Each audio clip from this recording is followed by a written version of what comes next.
উন্নয়ন সমবিকাশ এই বস্তুটো অখিল গগৈ আৰু গৌৰৱ গগৈ আৰু এই কংগ্ৰেছ দলৰ চামচা দালালসকলে হজম কৰিব নোৱাৰে।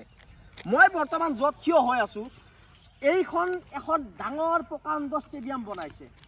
এই ষ্টেডিয়ামখন আছে জয়ন্ত মল্ল বৰুৱা ডাঙৰীয়াৰ গৃহ জিলা নলবাৰীত। কোনোবাই কেতিয়াবা ভাবিছিল নেকি যে নলবাৰীত এনেকুৱা এখন ষ্টেডিয়াম বনাব? তো এনেকুৱা ধৰণৰ উন্নয়ন গৌৰৱ গগৈ, অখিল গগৈ আৰু এই কংগ্ৰেছ দলৰ চামচা দালালসকলে হয়তো দেখিলে হজম কৰিব নোৱাৰিব পাৰে।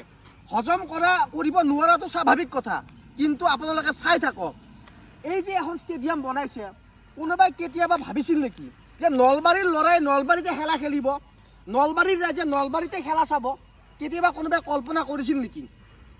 আজি হিমন্ত বিশ্ব শৰ্মা ডাঙৰীয়াৰ নেতৃত্বত বিজেপি চৰকাৰে সমগ্ৰ অসমতে দ্ৰুত উন্নয়ন কৰিছে।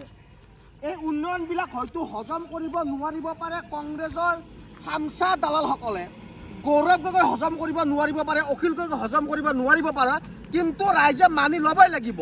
আপোনালোকে চাওক, নলবাৰীত এখন এনেকুৱা ধৰণৰ ষ্টেডিয়াম বনাইছে।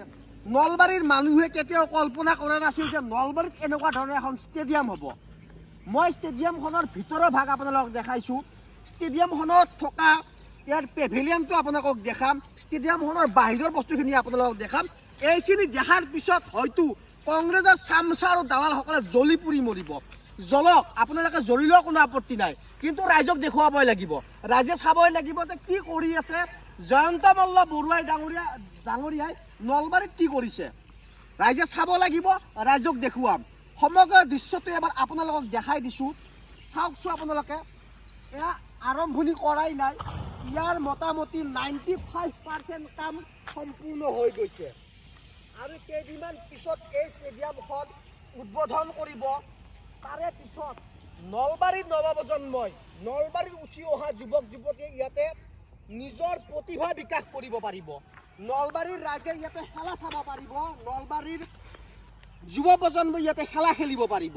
আৰু এইবিলাক উন্নয়ন কংগ্ৰেছ দলৰ চামচা দালালসকলে হজম কৰিব নোৱাৰে। অখিল গগৈ হজম কৰিব নোৱাৰে, গৌৰৱ গগৈ হজম কৰিব নোৱাৰে, দেৱব্ৰত শইকীয়া হজম কৰিব নোৱাৰে। কোনেও কেতিয়াও কল্পনা কৰা নাছিলে নলবাৰীত এনেকুৱা এখন ষ্টেডিয়াম হ'ব। মই বাহিৰৰ ভাগো আপোনালোকক দেখাম।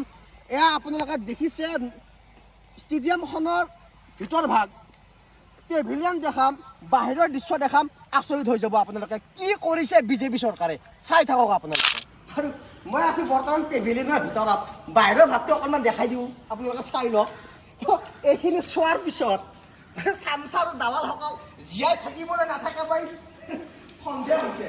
তথাপিও বাৰু দেখাব লাগিব, আপোনালোকে আহক। ওপৰত দেখাই আছোঁ ওপৰত কি কৰিছে।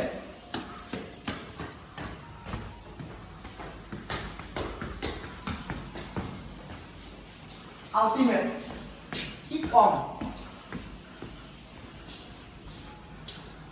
খেলুৱৈসকল আহি চিনেমাত জিৰাব। আচৰিত ভাবক চাব নালাগে, এটা দুটা তিনিটা, এইটো ৰুমত তিনিটা কৰি চি লগাইছে, এইফালেও আছে এনেকুৱা ৰুম। ভাবকচোন কি লেভেলত কাম কৰি আছে বিজেপিয়ে। এইবিলাক চামচা দালাল গেদামিয়াই সহ্য কৰিব নোৱাৰাটো সত্য, কিন্তু আপোনালোকে চাই থাকক, হজম কৰিব পাৰিব লাগিব। বদ হজম হ'ব পাৰে, কিন্তু চাই থাকক আপোনালোকে। আহকচোন দেখাই আছোঁ, মানে আচৰিত মানে।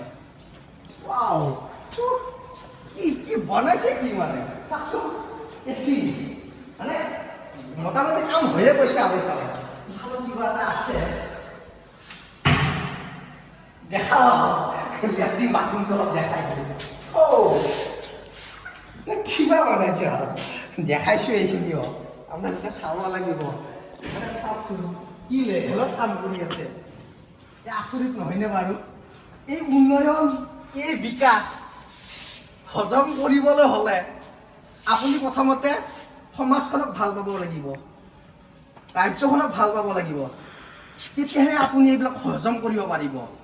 গতিকে যাৰ এইবিলাক সমাজখনৰ প্ৰতি দায়বদ্ধ নাই, অসমখনৰ প্ৰতি দায়বদ্ধ নাই, সেইসকল মানুহে হজম কৰিব নোৱাৰে। গতিকে এই হজম কৰিবলৈ হ'লে এইবিলাক চাব লাগিব আপোনালোকে।